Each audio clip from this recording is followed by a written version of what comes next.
Unique এই মজার chop যারা এখনও খাওনি তৈরি করে নাও, খুব ইজি। তো এই যে আজ কিন্তু আমি প্রথম আমার শখের বাগান থেকে সবজি কেটেই মজার ইফতারি তৈরি করব। তো এখানে কয়েকটা এই যে পালং শাক কেটে নিয়েছি, আর ধনিয়া পাতাও কিন্তু আমার লাগানোর, একটু কেটে নিচ্ছি।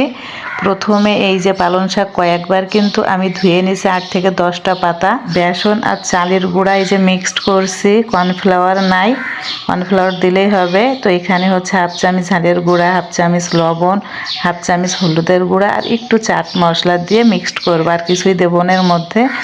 এখন পানি দিয়ে আমি এই যে এটা গুলিয়ে নিব। বেগুনি পেঁয়াজের জন্য যেমন আমরা গুলিয়ে নিই বেসন, সেম সেইভাবে চালের গুঁড়া না দিলেও হবে, অনেকে খাবার সোডা দিয়ে দিতে পারেন, তাহলে ফুলে যাবে। তো এই যে এখানে আলু ভর্তা করে নিয়েছি লবণ দিয়ে, ধনিয়া পাতা কুচি দিয়ে আর শুকনো মরিচ ফ্রাই করে ভালো করে মাখিয়ে নিলাম। খুবই সহজ আর মজার একটা। তো পালং শাক কিন্তু আর কয়দিন পরে পাওয়া যাবে না, আপনারা অবশ্যই ট্রাই করবেন।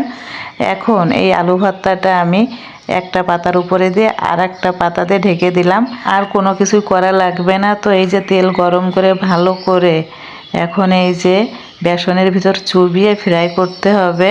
খুবই মজার ইউনিক পালং শাকের চপ, আপনারা এখনই ট্রাই করবেন, তা না হলে সামনের বছর পর্যন্ত অপেক্ষা করতে হবে।